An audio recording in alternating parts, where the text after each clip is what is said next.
이강인이 파리 생제르맹에서 방출될 것으로 예상되면서 토트넘 호스퍼를 포함해 프리미어리그 클럽으로 이적할 가능성이 주목됐습니다. 프랑스의 풋메르카토는 2023년 여름에 5년 계약으로 PSG에 입성한 이강인은 올 시즌 공식전 39경기에서 6골 5도움으로 무난한 결과를 남겼지만 흐비차 크바라츠헬리아, 브래들리 바르콜라, 우스만 덴벨레, 파비안 루이스, 주앙 네베스 등보다 순위가 높은 게 아니라 필수 불가결한 선수는 아닌 듯하다라고 했습니다. 이어 다음 행선지가 궁금하지만 이미 프리미어리그의 토트넘, 아스널, 뉴캐슬, 유나이티드, 맨체스터 유나이티드 등의 관심이 보도됐다며 PSG가 요구하는 이강인 이적료는 4천만 유로 약 630억 원으로 여겨진다라고 덧붙였습니다. 이번 시즌 이강인은 39경기에 출전해 6골 5도움을 기록 중이지만 교체 출전이 무려 17번이나 되면서 주전 자리를 꿰차는데 어려움을 겪고 있습니다. 입지가 줄면서 다가오는 여름 이강인이 PSG를 떠날 수도 있다는 주장이 제기됐는데요. PSG 소식을 주로 전하는 PSG 인사이드 악투스는 사회관계망 서비스 SNS를 통해 이강인은 거의 퇴출 직전인 선수이다라고 주장했습니다. 이강인의 이적 가능성이 점점 커지고 있는 가운데 이강인은 다시 한번 대한민국 축구대표팀 주장 손흥민이 뛰고 있는 토트넘 호스퍼와 연결됐습니다. 토트넘 소식을 주로 전하는 토트넘 트랜스퍼 뉴스는 SNS로 토트넘은 이번 여름 PSG에서 이강인을 영입하는데 관심을 보이고 있다라며 이강인은 이번 여름 4천만 유로 약 630억 원에 영입될 수 있을 것으로 보인다. 많은 프리미어리그 클럽들이 이번 시즌 공격 포인트 11개를 기록한 이강인을 원하고 있다라고 전했습니다. 토트넘의 이강인에 대한 관심은 1월 겨울 이적 시장 때부터 시작됐습니다. 글로벌 매체 온더미닛은 토트넘과 노팅엄 포레스트가 맨체스터 유나이티드와 뉴캐슬 유나이티드에 합류해 PSG 미드필더 이강인을 눈독 들이고 있다라고 전한 바 있습니다. 토트넘 호스퍼 뉴스도 지난 1월 노팅엄과 마찬가지로 토트넘은 다가오는 여름 이적 시장에서 이강인 영입을 추진하는 걸 선호하지만 여러 클럽들이 접근을 준비하기 있기에 이강인에 대한 관심이 커질 수 있다라고 밝혔습니다. 매체의 주장대로 이강인은 토트넘뿐만 아니라 프리미어리그 명문 클럽 아스널과 맨체스터 유나이티드의 관심도 받고 있는데요. 글로벌 매체 디 애슬레틱은 지난 1월 아스널이 논의 중인 선수 중 한 명은 PSG의 이강인일 수 있다라고 이강인은 루이스 엘리케 감독 아래에서 정기적으로 뛰었음에도 불구하고 PSG에서 옵션을 고려하고 있다. 그는 새로운 도전에 열려 있다라고 주장했습니다.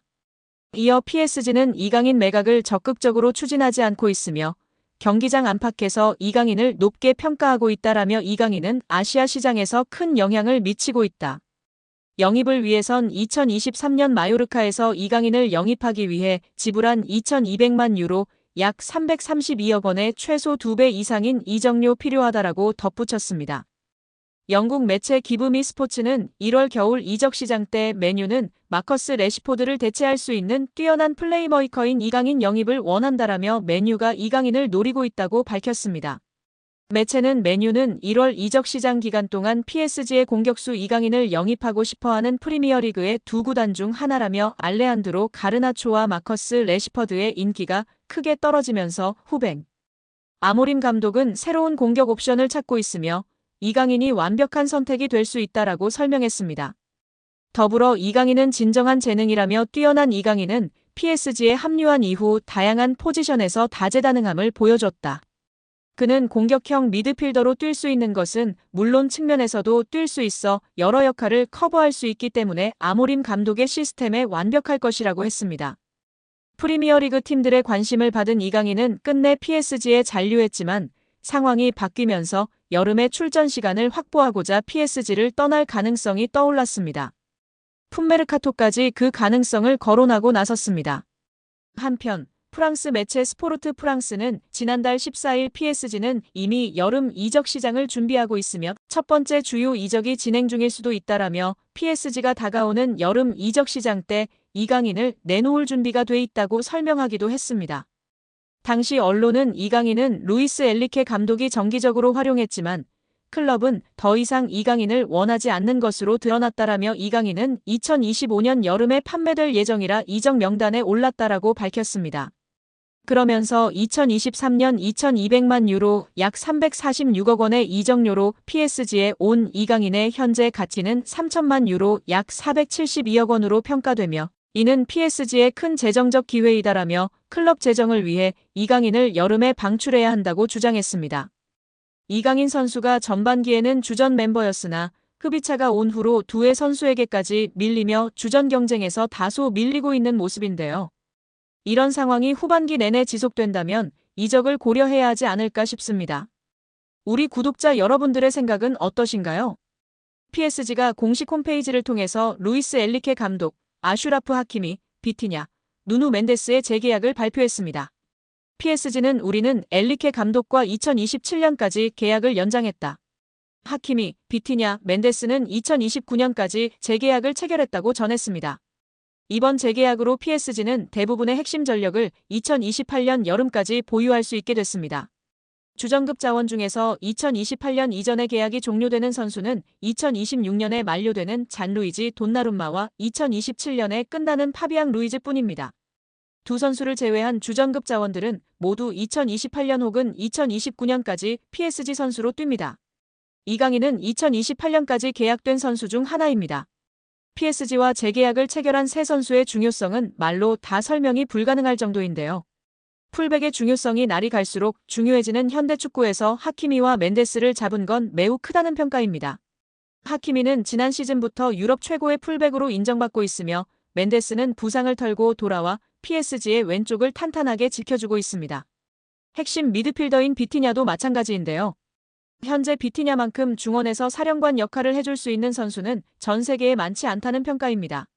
엔리케 감독의 전술 구현에서 매우 중요한 풀백과 수비형 미드필더를 잡았기 때문에 PSG는 후방부터 전방으로 이어지는 코어라인이 앞으로 3년 동안은 탄탄하게 지켜질 것으로 예상됩니다.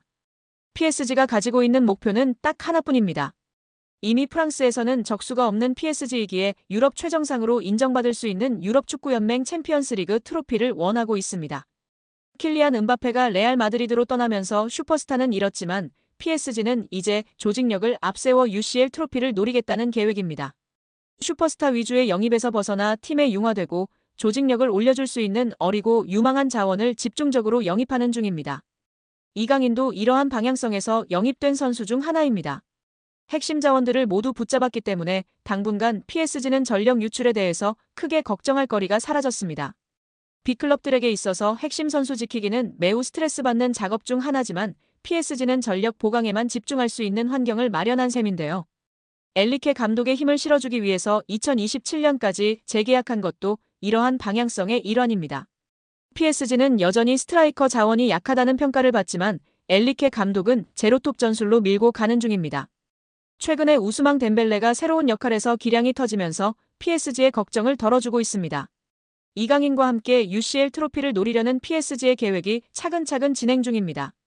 지난 1차전 0대1 패배를 뒤집고 8강에 올라선 PSG, 경기 종료 후 아마존 프라임 비디오와 인터뷰를 진행한 루이스 엔리케 PSG 감독은 미소를 지었습니다.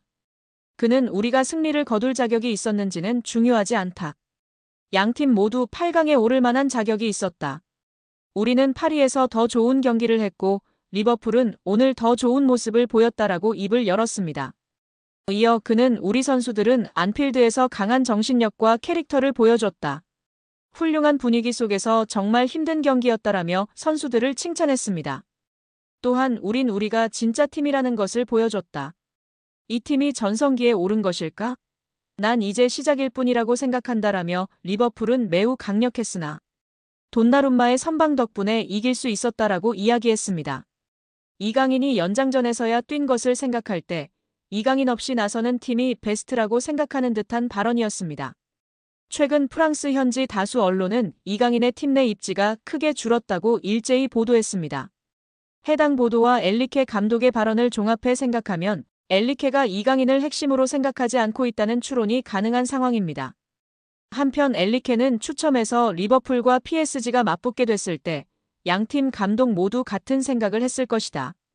유럽에서 볼 수 있는 최고의 경기 중 하나가 될 것이다라고. 챔피언스 리그는 꾸준함이 중요한 대회가 아니다. 중요한 순간에 최고의 모습을 보여야 한다. 우리도 리버풀도 많은 고통을 겪었다라고 전했습니다.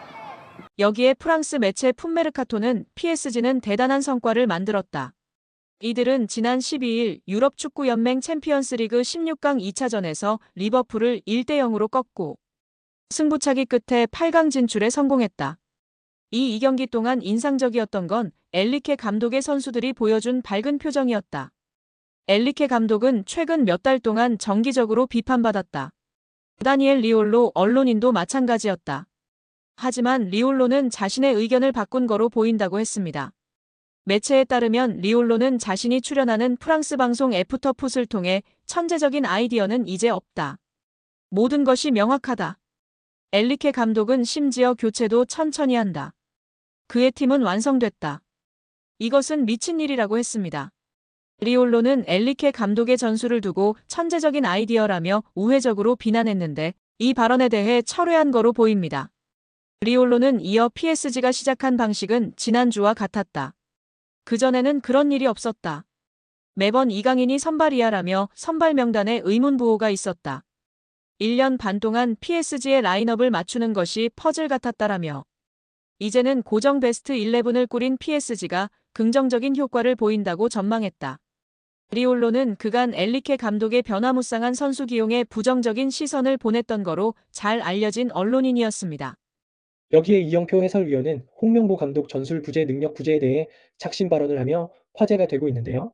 이 위원은 경기 내용이 무척이나 난해하기 때문에 뭐라 해설하기도 어렵다. 저도 힘들고 보고 있는 시청자 여러분들도 힘들 것 같다며 작심 발언의 포문을 열었습니다. 이후 홍명보 감독의 무능력, 전술 부재에 대한 비판을 이어갔는데요. 한국팀이 공격을 짜임새 있게 진행하지 못했으며 수비에서 잦은 불안 요소를 보였다고 분석했습니다. 심지어 여러 전술적인 접근뿐 아니라 선수들의 마인드셋을 제대로 하지 못했다며 그나마 장점이라고 평가받은 카리스마형 리더 홍명보 감독을 대놓고 비판적으로 평가했습니다. 또한 몇몇 주요 선수들의 개인적인 폼이 저조하여 팀 전체의 경기력에 부정적인 영향을 미쳤다고 언급했습니다. 실제 선수들이 경기 중 상황을 제대로 인식하지 못하고 전술적인 움직임이 부족했다는 점을 지적했습니다.